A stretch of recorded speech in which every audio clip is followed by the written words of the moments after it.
ustedes y hoy voy a empezar de una manera no convencional. Tengo aquí una copa de un cóctel que preparó Ethel y quiero brindar por todos los enfermos que se están recuperando. Uno de ellos nos acompaña hoy aquí.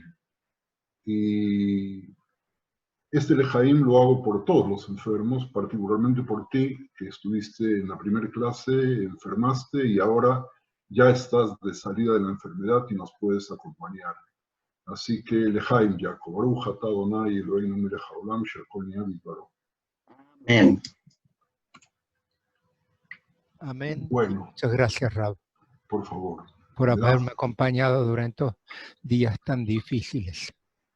Lo importante es que estás aquí y tu presencia no solamente es un placer para todos nosotros, sino es una luz de esperanza para todas aquellas personas que eventualmente puedan enfermarse y que las familias se preocupan y se asustan y no saben lo que hacer. Sí, es pasar malos momentos, pero lo importante es ver la luz al final.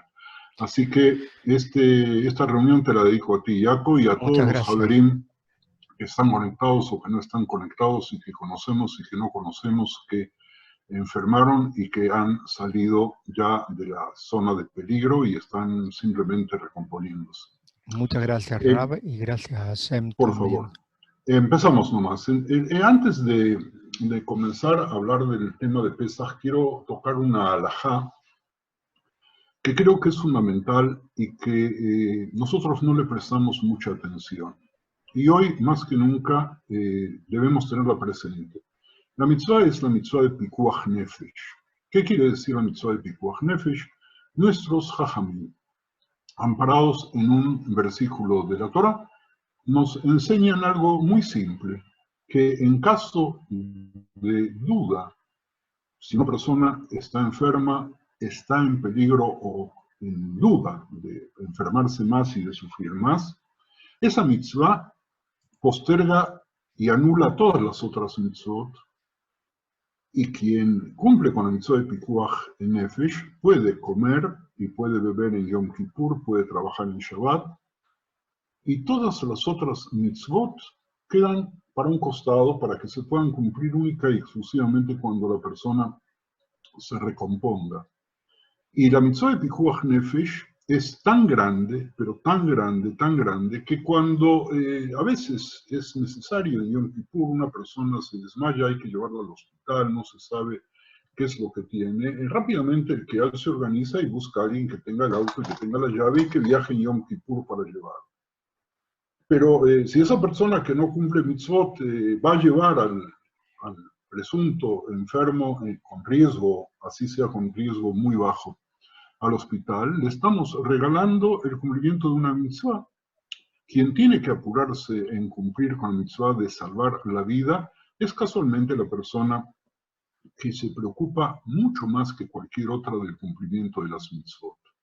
Y digo esto en estos momentos porque hay ciertas dudas en ciertos sectores de nuestro pueblo y también en forma individual con respecto a que si hacemos bien o hacemos mal de ir a la sinagoga y cumplir el minyan y poder decir Barjú y demás. He escrito sobre eso, pero creo que merece ser repetido. La mitzvah en estos días es quedarse en casa. Si una persona es un doliente y tiene que decir Kadish, la mitzvah es quedarse en casa.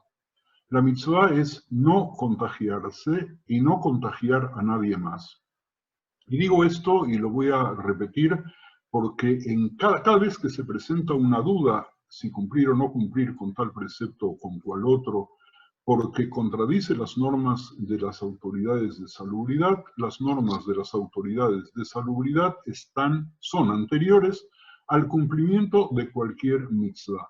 Y ya que estamos frente a Pesaj, si hay una persona que por razones que fuese necesita tomar medicinas, y esas medicinas a lo mejor tienen algo de Hametz, pues es prevalente la necesidad de curarse y de tomar la medicina y no postergar tomarla. Y no quiero profundizar más, simplemente recordar junto con ustedes un relato que mi padre hizo cuando yo era un niño, sobre un versículo que decimos en Mizmor Shir Yom HaShabbat, si no me equivoco es el Salmo 92, que ahí dice, Shomer Petaim Adonai, Dios cuida a los Petaim. El Peti es una especie de individuo tontito. Entonces, el texto del salmista, David Amelech o alguno de sus ayudantes, consagró una verdad para las personas que se sienten fuera de la capacidad cognitiva máxima. Su IQ no le va a dar para ingresar a medicina en la Universidad Hebrea de Jerusalén, o que los amigos lo llaman Peti. Y Dios lo va a ayudar y lo va a curar y le va a prevenir cualquier mal. Y bueno, había en el pueblo, en Ishtetl, alguien que todo el mundo llamaba el Peti, no porque era bajo de estatura y por eso en lugar de decirle el petizo le decían el Peti, sino porque era tonto, al grado tal de que él estaba convencido de que era tonto. Y entonces decidió simplemente comprobar y mostrarle a todos que él es tonto, no hay nada que hacer, es tonto, porque Dios lo va a proteger. Y se subió a la punta del obelisco y de ahí se tiró al precipicio esperando que Dios lo salve. Y bueno, todos llegaron a la conclusión de que ese señor, el Peti, en realidad era Jajam. Dios no lo protegió.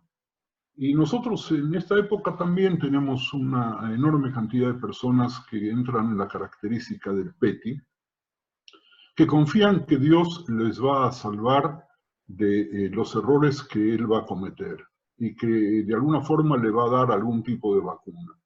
He recibido de México, por ejemplo, una propaganda de venta de velas, una azul y una negra, que protegen contra el coronavirus. Después de todo, con el presidente que tiene México, no es de extrañar de que se venda ese tipo de símbolos. Por lo tanto, Javerín, para cerrar esto, que es el primer tema, el tema de la mitzvah de protegernos, estamos en vísperas del Seder. Y yo sé que más de uno de nosotros está tentado de reunirse con la familia. Y bueno, a escondiditas, por ahí tomamos el auto y nos vamos a la casa del hijo o nos vamos a la casa del padre para festejar el Seder como corresponde en familia. Pues quien comete ese acto de querer festejar el Seder en familia en este año ante la pandemia es no solamente un idiota, sino que es un asesino potencial, porque puede contagiarse y porque puede contagiar a los demás. Por lo tanto, la mitzvah del Seder colectivo de Pesaj es hacerlo con la familia con la cual se convive. Y si una persona está sola, el Seder se debe hacer solo, pero solito, solo, en casa, sin ningún tipo de compañía. Ese es el cumplimiento de la mitzvah. Ese es el cumplimiento de comer el Pesaj, que hoy día no lo tenemos porque no tenemos la ofrenda pascual, pero así debemos comportarnos. El otro tema que quiero tocar en este orden es hacer referencia a un versículo de Tehilim que dice así: Aleluya, Ode Hashem Bechol Leivav, Besod Yesharim Veida. Aleluya, agradeceré a Dios con todo mi corazón en compañía de los rectos. En realidad, el versículo dice Besot, en el secreto de los justos. ¿Y por qué el secreto de los justos? ¿Qué quiere decir el secreto de los justos? Porque aun cuando muy pocos sepan qué es lo que me está sucediendo, igual le voy a agradecer. Y le voy a agradecer a Dios por lo bueno y le voy a agradecer a Dios por lo menos bueno. Es una de las preguntas que nos hacemos en el Talmud, que dice que así como agradecemos a Dios por las cosas buenas que nos da, así también tenemos que agradecerle por las cosas menos buenas. Y nosotros, los que tenemos salud, aunque estemos confinados en nuestros hogares y sin contacto con el mundo exterior, nos quejamos. En Israel en estos momentos no hay abastecimiento de algunos productos. Hasta hace poco no había papel higiénico, ahora no hay huevos. ¿Y cómo se puede festejar Pesaj sin poder usar ese ingrediente tan judío y que se usa siempre para las recetas de Pesaj? Y nos quejamos por estar solos, Nos quejamos porque estamos aburridos, nos quejamos porque no podemos convivir, nos quejamos porque no podemos hacer el amor, nos quejamos porque infinidad de cosas. Y yo quiero deciros, Javerín, que aún en estas circunstancias, quienes están con vida, quienes están con salud, quienes se enfermaron de corona y están saliendo de la enfermedad, deben decir aleluya, así como nosotros decimos en el Seder de Pesaj varias veces aleluya, agradeciendo a Dios por habernos dado la libertad, felices por ello, porque grandes son las obras de Dios, y grandes son las obras de Dios porque tenemos vida, porque respiramos, porque si nos dan para oler un poco de vinagre de manzana, que es ahora el remedio popular para poder determinar si alguien está enfermo o no, porque si perdió o no perdió el olfato, pues olfateamos y no nos confundimos y sabemos que es vinagre y no que es vino dulce. Estamos solos, agradecemos a Dios. Estamos en conjunto, agradecemos a Dios, porque de alguna forma, en los buenos tiempos como en los malos tiempos, nosotros tenemos que tener también esperanza por tiempos mejores y saber agradecer a los médicos, y saber agradecer a la policía, y saber agradecer a las autoridades, aunque no estemos de acuerdo políticamente con ellas, porque el sacrificio que hacen para proteger la salud de los demás es inconcebiblemente grande. Pues aquí hemos finalizado el segundo tema y voy metiendo el pie en el acelerador porque esta es la última reunión antes del Seder. Y seguramente van a tener ustedes muchas preguntas y muchos temas que quieren tratar, por lo tanto voy a ir salteando de tema en tema y en unos minutos voy a detenerme. Lo primero que quería decirles es, Javerín, ustedes saben que la Agadá no nació en la época en la cual los judíos salieron de Egipto, como algunos creen. Cuando los judíos salieron de Egipto festejaron Pesach Mitzrayim y después empezaron a festejar Pesach Dorot, pero no en todos los años ni en todas las épocas históricas y prehistóricas, me refiero a en la época de los reyes, se festejaba Pesach como debía ser. Pero el festejo central era subir a Jerusalén, ascender a Jerusalén y tomar la ofrenda de Pesaj y poder comer. Ahora fíjense ustedes que después de la destrucción del segundo templo, en el año 70, y después de la revuelta de Bar Kokhba en el año 135, el judaísmo se enfrentó en la tarea de reconstruirse a sí mismo y esculpir una nueva forma de vida, dado que ya no había el culto central en el Beit HaMikdash. Y entonces había que crear los elementos para una identidad judía con elementos diferentes a los que estaban acostumbrados en ese momento. Y entonces hubo que hacer un movimiento realmente unificador, porque los líderes posteriores a la destrucción tuvieron que enfrentarse con la escisión, que inició primero con la escisión del judaísmo, cuando muchos judíos y luego otros que no eran judíos se unieron al naciente cristianismo. Y había que, en ese momento, determinar cuáles son las relaciones nuestras con esos grupos.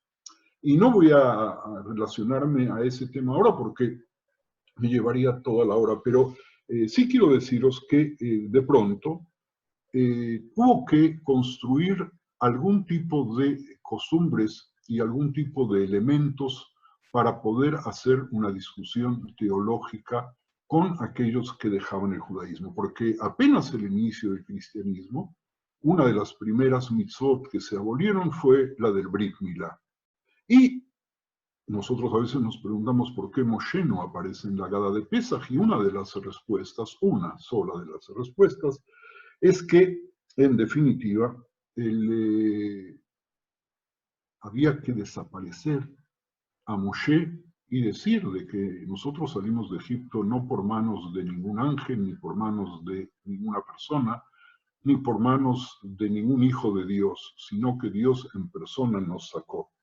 El primer concilio de Nicea, en el año 325, tuvo que tomar una decisión, así como nosotros tratábamos de conservarnos unificados frente incluso a las familias que iban dejando nuestras mitzvot e iban adhiriéndose a otras costumbres que para nosotros eran nuevas y que para nosotros eran ajenas, también los cristianos debieron encontrar una manera para poder ellos interpretar las festividades de otra manera que lo que habían festejado hasta ese instante. Y una de las festividades centrales que habían mantenido los primeros cristianos fue Pesaj. ¿Y en qué fecha festejaban hasta el 325 Pesaj? En el 15 de Nisan. En el 15 de Nisan. Y en el concilio se produce toda una revolución que decide separar el festejo de la Pascua cristiana del festejo del Pesaj judío, no siempre con mucha exactitud calendaria, porque este año, por ejemplo, nosotros nos encontramos con que las festividades cristianas y las festividades judías coinciden el miércoles a la noche, jueves y viernes coincide con fechas santas para el calendario cristiano. Entonces hicieron un estudio que tenía que ver con el equinoccio del 21 de marzo, etcétera, etcétera, y la Pascua cristiana de los católicos hoy día cae entre el 22 de marzo y el 25 de abril, y siempre por ahí cerca tenemos a Pesaj. Entonces, cuando el cristianismo toma a Moshe como arquetipo de Jesús, porque Moshe deseaba salvar al pueblo judío y redimirlo, y Jesús quería salvar al pueblo judío y redimirlo, entonces teníamos que tomar una decisión: ¿qué hacemos aquí con Moshe? Así como algunos judíos no aceptaron a Jesús como Mesías, los cristianos convirtieron a Jesús en un Dios porque Él fue la oveja que se sacrificó. Entonces, nosotros tenemos que tomar, digo esto simple y exclusivamente para destacar, Javerim, algo que tiene que ver con una nueva posibilidad de lectura de la Agadá. Nosotros podemos ver claramente que la Agadá subraya que la redención de nuestro pueblo empieza y termina, la primera, con la salida de Mitzrayim, punto. En el cristianismo, la salida de Egipto se borra del santoral y de la historia, y nosotros en el transcurso del Seder vamos a ir viendo ciertos actos y ciertos textos que relatan actos que tienen que ver con este tema. Y la pregunta entonces es, ¿qué festejamos nosotros en Pesaj? Nosotros festejamos en Pesaj y hay discusiones, y también en la Agadá lo leemos. Si lo que hacemos al festejar Pesaj es única y exclusivamente la salida de Mitzrayim, o si también cuando nosotros festejamos Pesaj decimos que nos estamos liberando de la Abodá Zará, es decir, del servicio pagano, del servicio divino a los demás. Cuando vean ustedes la Agadá con detenimiento van a darse cuenta que hay como dos versiones. Una versión que es exclusiva a la salida de Egipto, y una segunda versión que tiene que ver con nada más y nada menos con que nosotros nos liberamos, coincidentemente con la salida de Egipto, pero lo que más tenemos que festejar es que dejamos de ser paganos y aceptamos un solo Dios, que luego nos va a dar rápidamente la Torá, que nos va a marcar el camino que nosotros tenemos que seguir. Pero ciertas partes de la Agadá nos traen otro hecho histórico que es importante destacar y que tiene que ver con la reunión de Jajamim que estaban en Bnei Brak, ciudad que ahora se ha vuelto muy popular, festejando el Seder de Pesaj, relatando el Seder de Pesaj. Y la primera pregunta es cómo esos sabios de ese calibre tenían que sentarse a relatar, lesaper. Resulta que el ablativo, bueno, no quiero entrar en el dikduk, pero el término lesaper tiene dos posibilidades de traducción. Una es el relato per se. Nosotros nos sentamos y relatamos la historia, pero la historia ya la conocemos, entonces ¿para qué la tenemos que relatar? Y la otra es profundizar.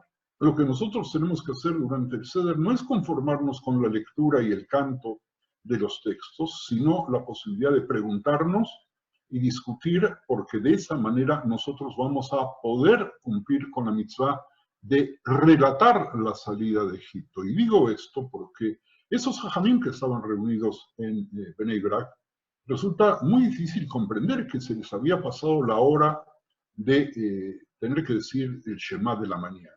Y vinieron sus alumnos y les dijeron, Raboteinu, es la hora del Shema de la mañana. Y la versión más creíble de todas sobre este relato tiene que ver con un mensaje que fue oculto en el transcurso del tiempo, que yo quiero presentaros otra vez, que esos jajamim estaban en ese momento reunidos confabulando en el apoyo de la rebelión de Bar Kokhba, y cuando lo que estaban haciendo era usar como telón el relato de la salida de Mitzrayim, en realidad estaban viendo cómo hacer para volver a conseguir la libertad que habíamos perdido en el 70 y que en el 135, en la revuelta, parecía que íbamos a poder volver a rescatarla.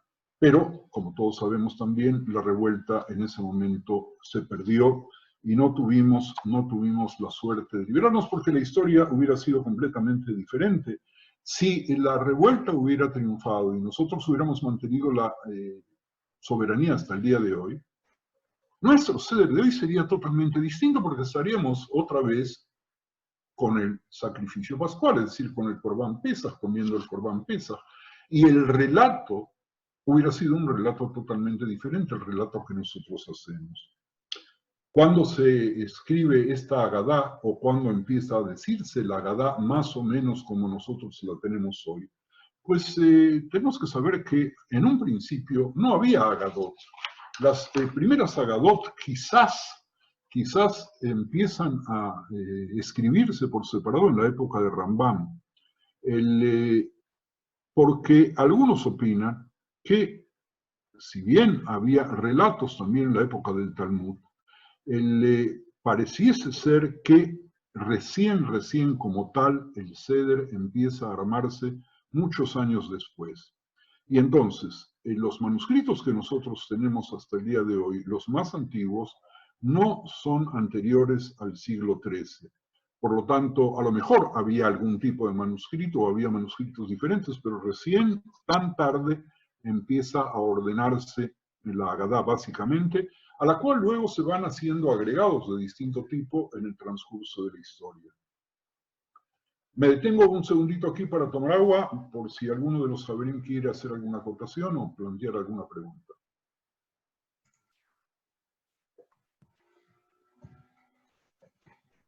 Si alguien quiere preguntar.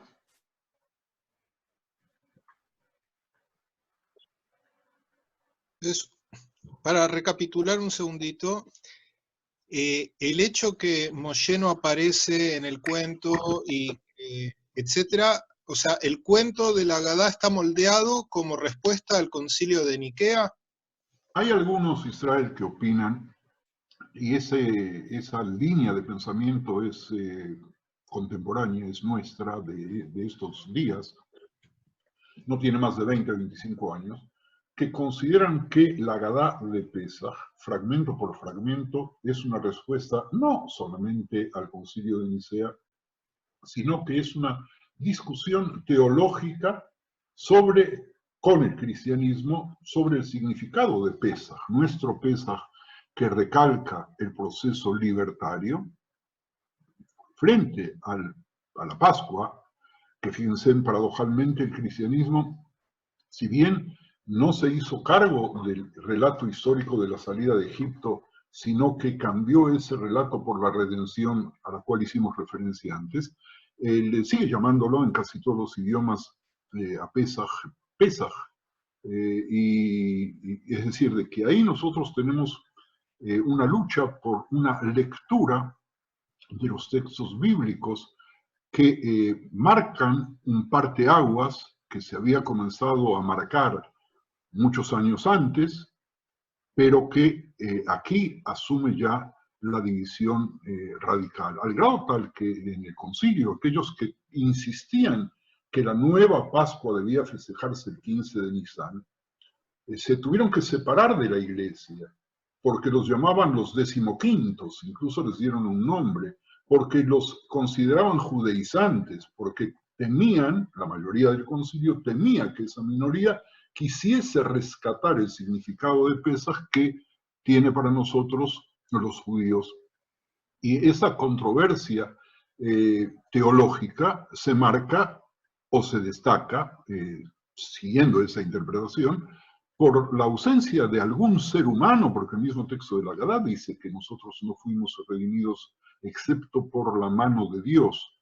Es decir, si nosotros quisiésemos hacer un análisis de cómo se produjo la redención y la salida, ¿quién fue el líder? No hay ninguna duda que Moshe fue el líder, que fue un líder que, si bien es considerado como modelo de liderato, Javerim, todos sabemos que el pueblo se rebeló una y otra vez y al mismo tiempo él en su misión personal y en su destino personal fracasó porque no pudo ingresar a la tierra prometida. Pero nosotros, siguiendo, insisto, Israel, ese razonamiento, no lo nombramos a Moshe para que no vengan quienes compiten por el significado filosófico de Pesaj y digan, bueno, Moshe está aquí en la Agadá, los judíos siguen colocándolo en el centro. Moshe para nosotros es muy importante, pero nosotros tenemos otro redentor que también es de carne y hueso. Entonces, sacamos a Moshe y de esa manera desaparece toda referencia al ser humano que pudo haber conducido la libertad, lugar que ocupa en el cristianismo la figura de Jesús. Dime.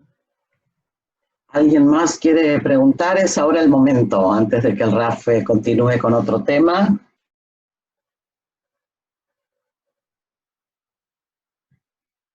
Los dejaste a todos callados. Bueno,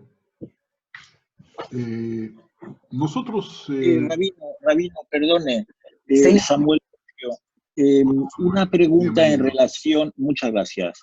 Me alegro verle y me alegro ver a Ethel también. Una pregunta relacionada con el último punto. Entonces, ¿a partir de qué momento el tema de la redención se vuelve un tema individual? Es decir, nadie puede redimirnos por nuestro propio trabajo. El tema de la redención dentro del judaísmo es un tema que no aparece en las escrituras, no aparece en la Torá, no aparece en los Nevi'im, no aparece en los Ketuvim.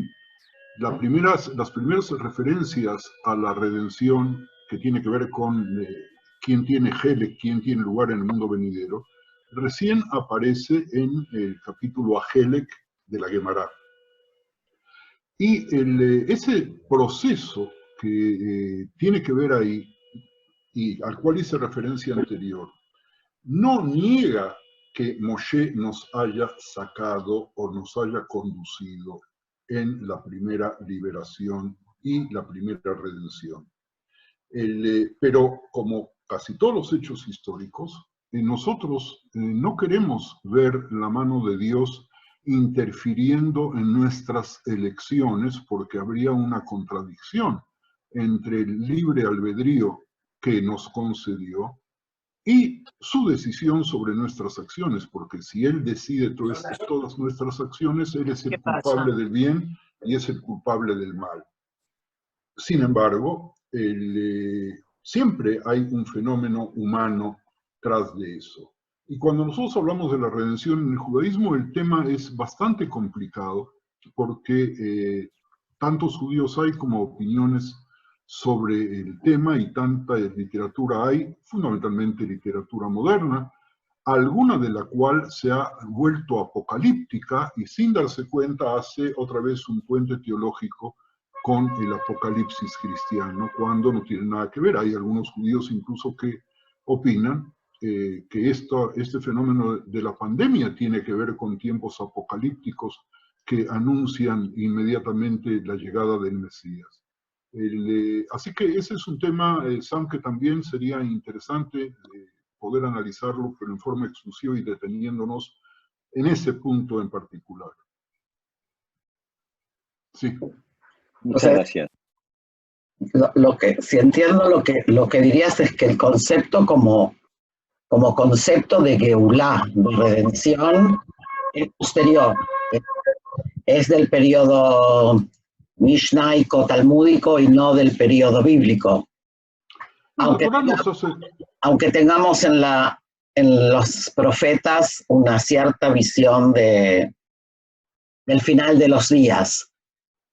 No hay contradicción. Cuando los profetas hablan del día del Señor, Yom Hashem, o cuando hablan poéticamente incluso de tiempos en los cuales podrán apacentar juntos ovejas y leones, de ese tiempo ideal se está hablando más que nada de un periodo más que de personas. La interpretación cristiana dice que eso será conducido por una persona, por un ser humano, en cuanto, y que nacerá de una virgen, en cuanto a la interpretación del término profético alma, que significa para nosotros en el hebreo clásico joven, y que los traductores de la Vulgata en adelante traducen como virgen. Es decir, nosotros no personificamos, ni glorificamos, ni esperamos a una persona en particular, aunque digamos que en todas las épocas hay alguien que puede ser el Mesías que nos va a redimir, es alguien que va a conducirnos, no como un ser extraterrestre, no como un ser divino, sino que también en la tradición, casi en el folclore, Eliyahu Anabí es representado en sus visitas casi siempre como un pordiosero o como un leproso, que por esa razón no es convidado ni es invitado para darle lugar a ejercer ningún tipo de liderazgo. Entonces, a tu pregunta concreta, nosotros no sabemos dónde está sepultado Moshe, y no en vano, fundamentalmente para evitar que alguien vaya y lo convierta en un dios por el rol que tuvo en la historia. No sabemos dónde está su sepulcro, no hay santo sepulcro en el judaísmo. Entonces, no hay santo sepulcro en el judaísmo, no hay Moshe en la Agadá, porque nosotros, otra vez, según esa interpretación del diálogo fecundo, profundo, con nuestros hermanos de fe, cuando tenemos que reunirnos con los cristianos, podemos simplemente explicar cuál es nuestro Pesaj y escuchar con mucha atención cuál es el Pesaj de ellos, y la diferencia fundamental que nos separa es casualmente la falta de un ser de carne y hueso que se haya convertido en el Redentor. No sé si el punto está aclarado, sé que es un punto difícil de explicar y difícil de seguir, pero creo que vale la pena simplemente tenerlo. Perfecto.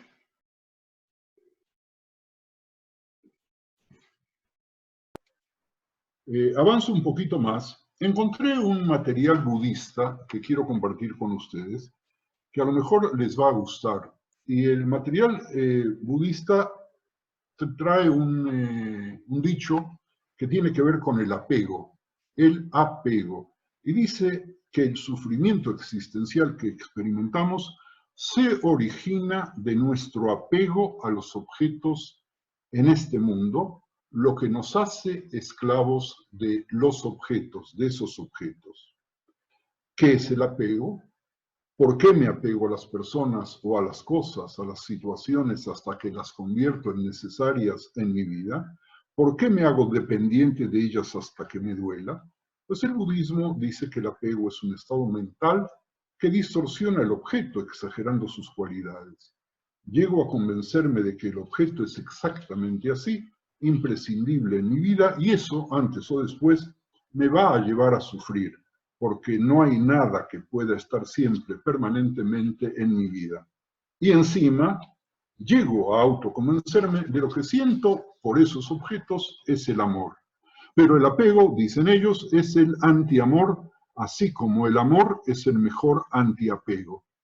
Podría extenderme un poco más, pero quiero rápidamente hacer un puente a lo que nosotros tenemos que hacer mañana a la noche. Les doy solamente 2 o 3 títulos que tienen que ver con el concepto del apego. Uno de los títulos es la impermanencia, todo está en cambio continuo. El otro es el igualarse, recordar que otra persona desea ser feliz y no sufrir, y de esa manera tenemos que igualarlo a nuestra alegría. Otro concepto es la vacuidad, recordar que las cosas no son como las veo, como las creo, de creer y de crear, repito, como yo las creo, en los dos sentidos del término, creer y crear, que los objetos tales como yo los percibo no existen porque son una mera distorsión de la realidad. Si exagero sus cualidades, me apego, y si lo que exagero son sus faltas, lo rechazo, creo aversión, me molesta y lo quiero fuera de mi vida. Como si lo que me gusta y lo que me disgusta, o me hace enfadar, sufrir o deprimirme, existiera fuera de mi mente, de mi mera percepción de la realidad.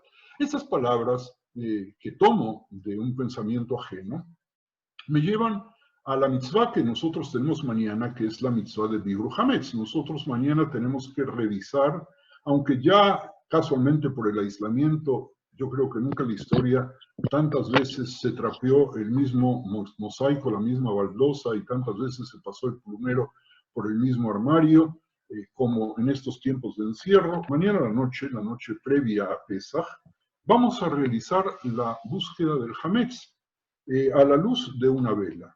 Y entonces todos sabemos que escondemos pedacitos de pan o de hametz envueltos en un papel para evitar que se desparrame, en un aluminio, en un trapo, en lo que fuese. Según la Kabbalah, 10 pedazos. Cada comunidad tiene sus propias costumbres, algunas más, algunas menos. Se toma una bolsa de papel o una vela o una linterna, una cuchara de madera, una pluma de ganso, de lo que se tenga, y se empieza a buscar.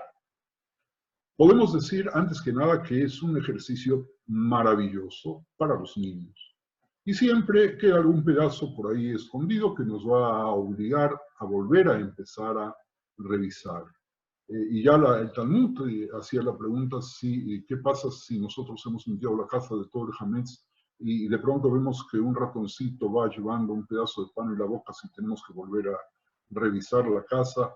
Y la solución final es en la davar shiur, no lo hagamos porque después vamos a ver un perro y vamos a ver un gato, o vamos a ver una víbora con un pedazo de hametz y no vamos a terminar nunca de limpiar. Pero es un acto fantástico, un acto precioso, educativo, que nos obliga a revisar los fragmentos del hametz. Y por otro lado, pasado mañana, antes de la 5ª hora de la salida del sol, nosotros tenemos que agarrar lo que juntamos y tenemos que hacer la ceremonia de quemar el hametz. Hermoso, hermoso que quienes viven en Israel, quienes vivimos en Israel, acostumbrados a usar el terreno baldío que tenemos a 100 metros, nos reuníamos todos al mismo tiempo casi para quemar el hametz. Mañana no podemos hacerlo, tenemos que hacerlo en nuestra casa. Y decimos una fórmula, la fórmula es todo hametz, cereal o masa fermentada, y levadura que se encuentre en mi posesión, que no lo haya visto o que no lo haya eliminado, del cual conozco su existencia, sea nulo y sin propietario alguno, igual que el polvo de la tierra. Fantástico, fantástico, fantástico, fantástico. Pero la pregunta es, si nosotros festejamos la salida de Mitzrayim a través de 3 elementos, ¿verdad? Matzah, empezando por la matzah Pesaj, que tiene que ver con el sacrificio de Pesaj, y Maror, que nos molesta el hametz. ¿Por qué hacemos tanto hincapié de limpiar el hametz? ¿Cuáles son los significados que el hametz ha tenido a lo largo de la historia? Y esto es muy importante que nosotros, así rápidamente, con vuestro permiso, pueda dedicarle unos instantes, porque no es lógico que tengamos que sacar el hametz. ¿Qué pasó? Si el hametz lo único que indica es que salimos de apuro y por lo tanto no hubo tiempo para que la masa leude y se levante, y entonces que tenemos que limpiarla. ¿Cuáles son los significados? No pareciese ser lógico que tengamos que limpiar y sacar el hametz de la casa. Sin embargo, el Maimónides, en la Guía de los Perplejos 346, sugiere que la Torá prohíbe la ofrenda de hametz en el altar del templo, en muchas otras ocasiones en el transcurso de todo el año, porque es muy similar a las prácticas paganas idólatras de la época. Es decir, no lo voy a explicar, supongo que todos lo habéis entendido. Rambam da una explicación muy simple. Hametz era usado en prácticas paganas, por lo tanto nosotros no lo usamos. No solamente en Pesach, sino tampoco acompañando otras ofrendas en el Beit HaMikdash. El Zohar, 282, iguala el Hametz a la idolatría, y dice, quien come Hametz en Pesaj es como si rezara a un ídolo. Y muchos comentaristas han sugerido que la ceremonia del Corbán de Egipto fue un rechazo público al culto egipcio a las ovejas. Y Rashi ve la orden de tomar el cordero como un rechazo a la adoración pagana, y el corolario de las generaciones futuras tiene que ver, según Rashi, siguiendo también el Zohar esa misma línea, como corolario de liberarnos de las prácticas paganas que tenían que ver con el viejo Egipto. Pero luego aparece don Itzhak Abravanel, sobre el cual creo que hemos hablado alguna vez, y dice que el Hametz es el Yetzer Ra, es la levadura, la inclinación al mal, la fuerza impulsora al pecado. Por lo tanto, en Pesaj, nosotros tenemos que hacer un balance y hacer esa limpieza del Hametz. Y yo me pregunto, si esa es la razón, deberíamos sacar el Hametz en hacer Timei Teshuvah entre Rosh Hashanah y Yom Kippur. ¿Por qué? Porque deberíamos quitarlo de encima de alguna forma. Hay un Raf llamado Alexandri, terminaba las filot todos los días diciendo, Maestro del Universo, sabes muy bien que es nuestro deseo actuar de acuerdo a tu voluntad, pero ¿qué nos impide hacerlo? Dice, la levadura en la masa. Eso aparece en Berajot 17a. Ahora, en la Torah, el término Hametz aparece como Seor y aparece como Hametz. ¿Y cuál es la diferencia? Seor es un agente fermentador. Es una pieza de masa a la que se le ha permitido alcanzar un alto nivel de fermentación. Es una sustancia que no es comestible. Pero cuando se amasa un pedazo de esa masa y se mezcla con harina y con agua, acelera el proceso de la elevación y crea el Hametz.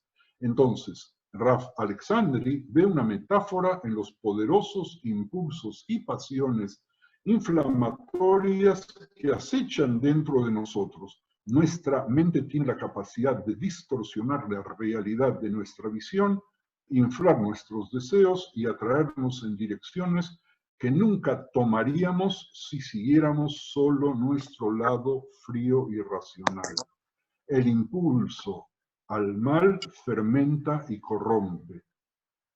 Hace que una masa que no tiene gusto a nada se convierta en pan suave, cálido y tentador. Y esto nos tiene que hacer pensar otra vez sobre la salida de Mitzrayim. ¿Por qué? Porque lo elevado de la levadura, en definitiva, nos hacía sentir más que nada esclavos, convirtiéndose en un pan crujiente y sabroso. Avanzo un poco más. Tenemos muy poco tiempo. El Netzif, el rabino Naftali Tzvi Berlín, sugiere que la importancia del Hametz radica en el ejercicio del control humano en lugar de la pérdida del control. En cuanto a la levadura Seor, es una manipulación humana del estado natural del universo de Dios, es un ejercicio de maquinación humana. Dios nos advierte no usarlos en el templo, ya que cuando más cerca uno se encuentra de Dios, menos espacio hay para crear dioses propios y diferentes. Miren, esta última frase, este pensamiento del Netzif obliga a un análisis muy largo, pero no tenemos tiempo, por lo tanto voy a resumir con una frase y voy a tratar de darles una versión completamente diferente. El Netzif ve el agente generador, Seor, y su producto, Hametz, como una expresión de la interferencia humana en la naturaleza, interferencia humana en la naturaleza que puede llevar a su destrucción. Entonces, ahí podemos ver qué pasa con la tecnología, podemos ver lo que sucede con nosotros, pero nosotros sabemos que no solamente Dios puede crear, sino también nosotros, pero también por orden divino. Ahora, el lugar más importante para el ser humano donde busca y trata de encontrar a Dios, es el templo. En el altar dedicamos todos los elementos del mundo de Dios, el animal, el vegetal, el mineral, reconociendo y demostrando que Dios es la fuente de ellos. Vamos a la última interpretación sobre este tema para volver a abrir, a ver si esta vez sí algunos de ustedes quiere participar y aportar y discutir, negar o desmentir. Hay una interpretación de un rabino que vive, gracias a Dios, el llamado rabino Yoel Ben-Nun. Señala que hay ocasiones en las que sí traemos levadura al templo, aunque esa levadura no se ofrece sobre el mizbeach, sobre el mismo altar. Y dice algo fantástico, que todos sabemos, pero que no prestamos atención, o por lo menos yo no descubrí hasta que no lo leí a Ben-Nun, que dice que en Shavuot traemos 2 barras de pan al templo, Javerín, 2 barras de pan al templo en la ofrenda de la acción de gracias, que es una variación de la ofrenda de Shlamim, de paces. Y se traen 3 tipos de panes al templo. Entonces, ¿cuál es el simbolismo que representa la levadura y la levadura en el templo? Según el Rav Ben-Nun, algo que contradice absolutamente todo lo que hemos visto hasta ahora. Y dice lo siguiente: en Pesaj, nosotros estamos simplemente como la levadura sin amasarse. No hemos tenido ni siquiera la experiencia de la libertad. No hemos tenido ocasión todavía de aprender la Torah. Y pasan los días y pasan las semanas que van de Pesaj a Shavuot. Y cuando nosotros en Shavuot aceptamos que esa fecha que la Torah no fija, sino que nosotros deducimos a través de la cuenta del Homer y por otros medios, como día en la cual recibimos la Torah, decimos, ok, en el momento en que recibimos la Torah, ya estamos listos para llevar el pan, porque nosotros como seres humanos no solamente somos libres, sino que a través del cumplimiento de las órdenes divinas, al aceptar un solo dueño, nos podemos reír de todos los otros que pretenden sojuzgarnos y nos convertimos en una masa completa. Cuando yo sé quién es el dueño del circo, y perdonen por el ejemplo, si yo sé quién es el dueño del circo, me río en la cara de los payasos que vienen a darme órdenes. No le tengo que tener miedo a nadie, porque estoy en el último estadio de lo que es la verdadera libertad. No depender más que de mi conciencia y más de lo que Dios quiere de mí.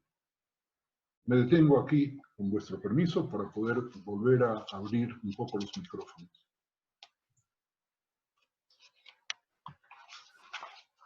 Sí, Charo. Charo. Sí, hola, no sé si me oyen. Perfectamente, Charo. Quería ligar la parte del apego con la parte del pan y la levadura, porque para mí representa la zona de confort, lo conocido, lo que nos gusta, lo que nos tira el cuerpo.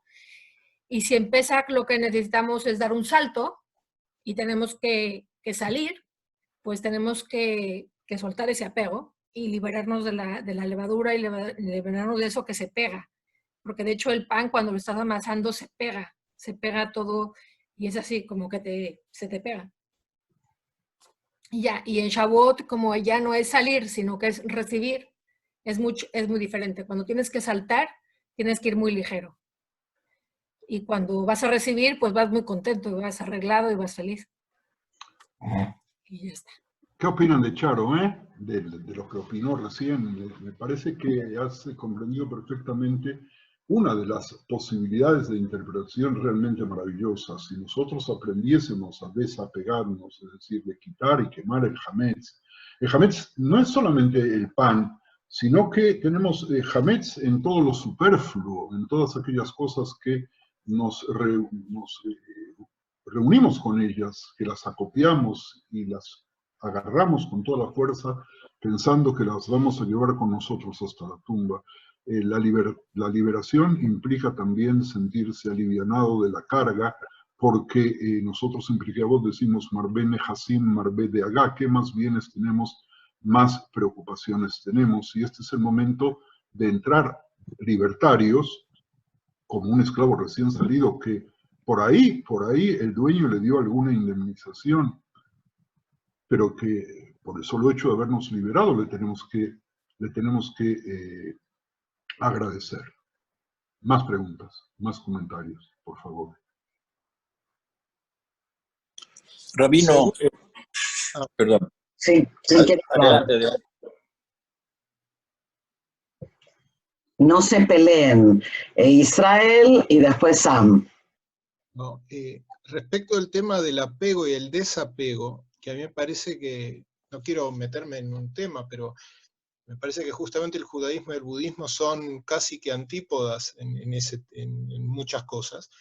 El desapego te lo acepto en 7 días de Pesaj, porque nosotros en Shavuot nos recontraapegamos, y como una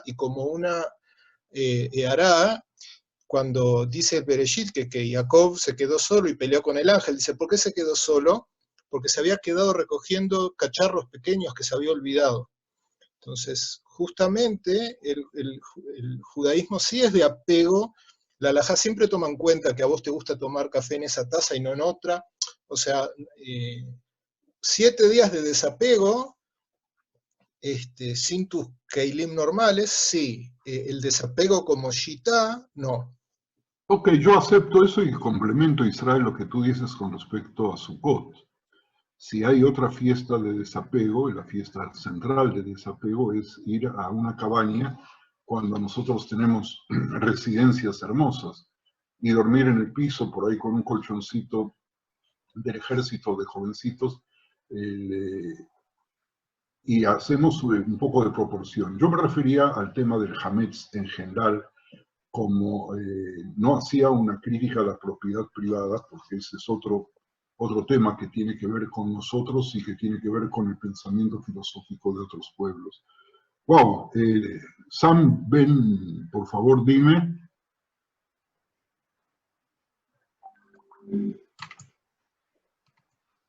Sam, ¿querías preguntar? O acotar. Sí, Rabino, que le quería agradecer el que nos haya aportado la explicación de Binun sobre el tema del Hametz, porque yo estoy muy intrigado entre el paralelismo de Pesach con Yamim Noraim, y cuando oyéndole a usted describir toda la simbología del Hametz a través del Rabino Binun, me recordó la ceremonia de Tashkich. ¿Cómo? Entonces, hay puntos comunes y muy interesantes que analizar, teniendo en cuenta que cada una de los periodos del año se reinicia un ciclo, tanto en Pesach como en Rosh Hashanah. Nada más. ¿Comentarios? Yo me quedé pensando en lo que podemos estar 4 horas hoy, en lo que decía Charo y en la diferencia entre el apego y la palabra adherirse, ¿no? O sea, en híbrido hablamos de dveikut, hablamos de que nos adherimos a Hashem, a dveikim Hashem, y creo que es una diferencia interesante. O sea, cuando hablamos de la dveikut, del adherirnos a Hashem o a una idea, hablamos de un apego que tiene una característica espiritual, mientras lo que aquí estábamos marcando era el apego hacia lo material.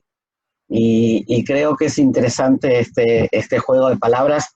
Simplemente compartir con ustedes que me quedé pensando un poco en esto, ¿no?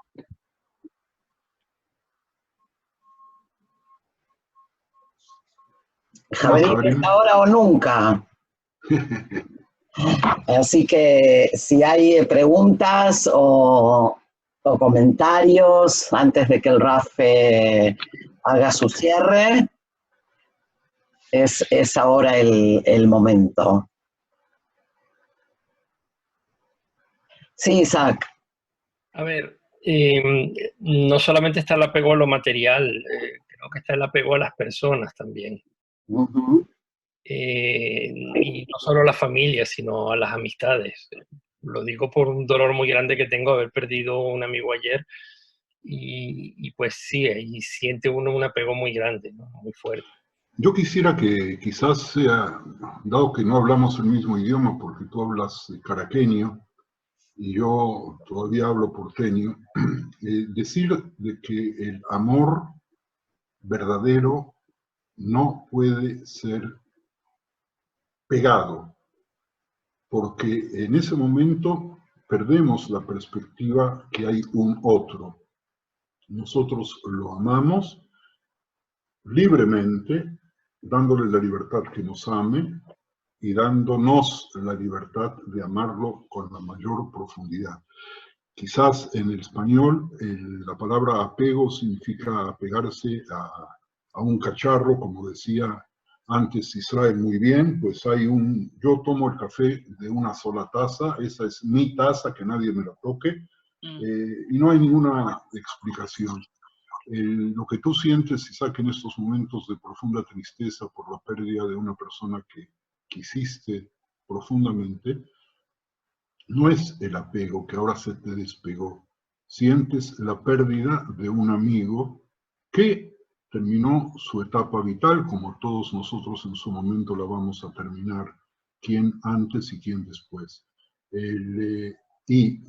Entiendo, y puedo afirmarlo en público, y perdón que lo haga refiriéndome a ti, pero me refiero a todos, de que tu relación con tu amigo fallecido no era de costumbre y de apego, sino de un profundo amor, producto de la camaradería, producto de su aceptación como todo y de su aceptación de ti y de todo lo tuyo en su totalidad. Tan grande es tu amor que hoy, que ya no está, sigues adherido a él, pero no apegado porque ya físicamente no está y tampoco estaba junto a ti ni en tu casa ni en la ciudad donde tú resides. Es un tema muy profundo, es un tema que nos permite pensar. Tenemos lugar para una participación o dos participaciones más antes del cierre. Sí, Lía.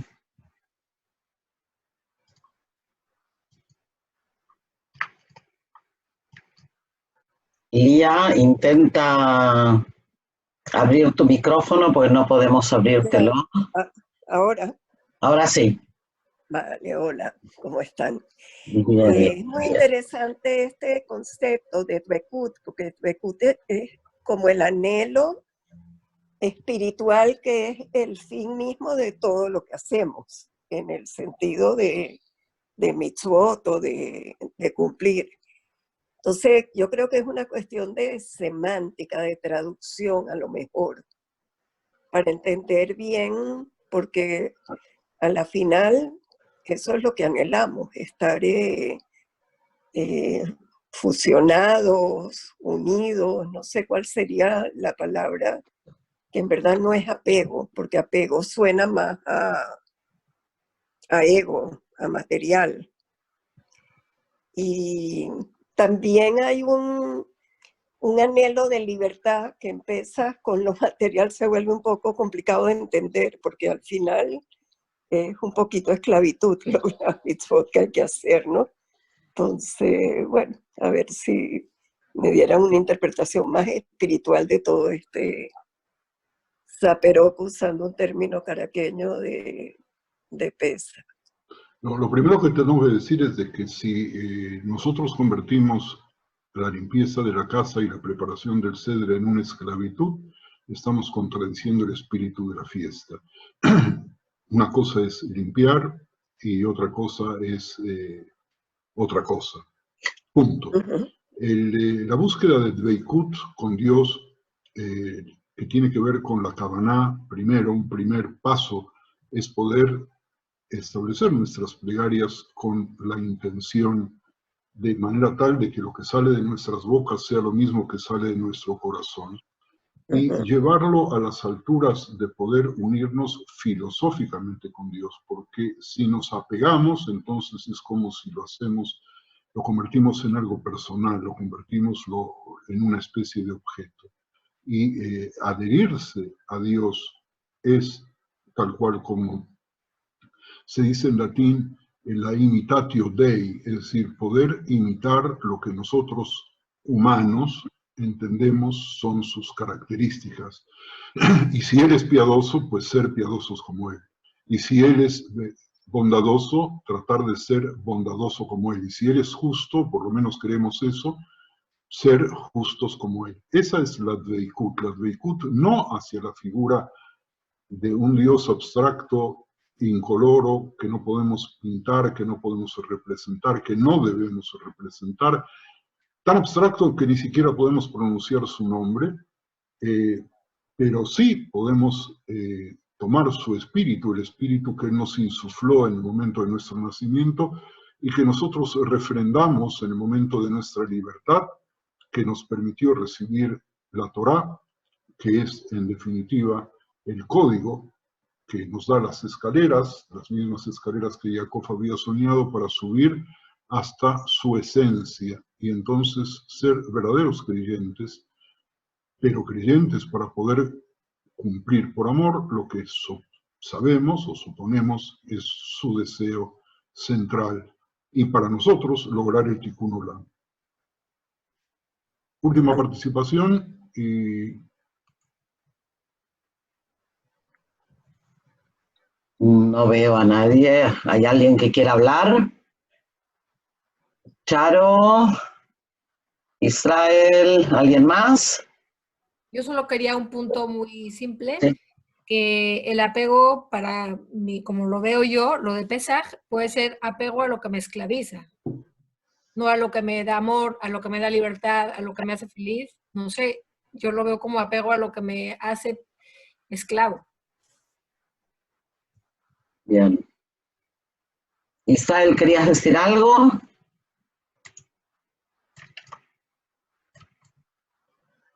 No, solo porque la taza favorita, o sea, en Sukkot tenés que llevar tu taza favorita a la Sukkah. Y por eso que, o sea, te desapegás de tu casa y te llevas la taza. Pero no exageremos. Bueno, Está bien. Javerim, nosotros estamos a pocas horas de cumplir con lo que dicen nuestros sabios, que tenemos que vernos a nosotros mismos salir de Mitzrayim. Cuando vamos a estar en el Seder solos, esta vez vamos a tener la posibilidad, en el momento de la transmisión de la memoria y de la interpretación, de ver cómo podemos hacer nosotros para salir, ya lo habíamos hablado la semana pasada creo, de los Meitzarim, del estado de sitio en el cual nos encontramos en el doble sentido de la palabra. Tengo todavía, miren, les quiero mostrar solamente los apuntes.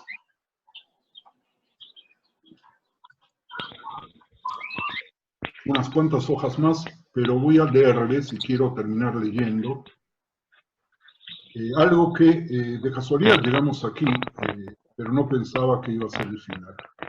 Y digo así, mis queridos Javerim, del mismo modo que en el sacrificio de acción de gracias, es decir, en el Korban Shlamim, expreso mi liberación de una situación que pone en peligro la vida, en Zebach Todah, cuando llevamos un sacrificio de agradecimiento, cuando una persona se salva de una enfermedad grave, traemos 3 panes.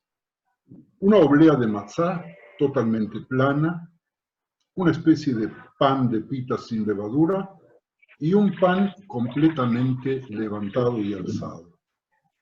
Entonces, ese ofrecimiento a Dios describe el viaje desde las profundidades de la desesperación hasta las alturas de la salud y de la vida. El simbolismo de este Corbán habla del papel que Dios jugó al dar vida a una situación aparentemente desesperada y llana, otorgando esperanza y salvación. Ese es el papel de la levadura, y la levadura en la ofrenda de la acción de gracias, siguiendo también el pensamiento del Rav Binun traducido en mis palabras. Nosotros Mis queridos amigos, estamos a horas apenas de poder reunirnos para el Seder, para un Seder muy especial. Yo quisiera que, así como comencé diciendo que tenemos que agradecer y elogiar, podamos en el Seder de Pesaj agradecer y elogiar y pedir por nuestra liberación, por la liberación de todos los cautivos, por la liberación de todo tipo de cautiverio, mis Javerín, porque ahora estamos en cautiverio, y que podamos decir, saben, Javerín, en definitiva, decimos Kol Dichfin y Kol Ditzrich. Kol Dichfin es todo el necesitado de pan, Kol Ditzrich es todo el necesitado de otras cosas, aunque tenga pan, necesitado de compañía y de amor, y que ¿dónde lo vamos a lograr? Decimos el año próximo en Israel, el año próximo liberados. Javerim, empecé con un brindis por la salud de las personas que se fueron recuperando del corona y que nos acompañan hoy.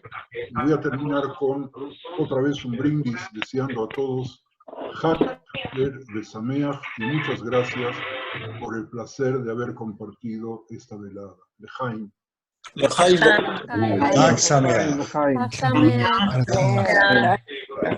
Nos vemos después del Hag. Hasta luego. Besos. Hag Sameach. Hag Sameach a todos.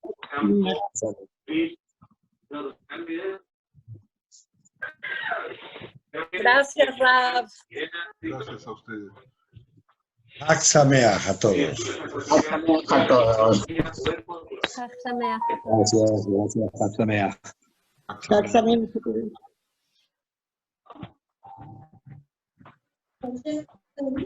Hag Sameach.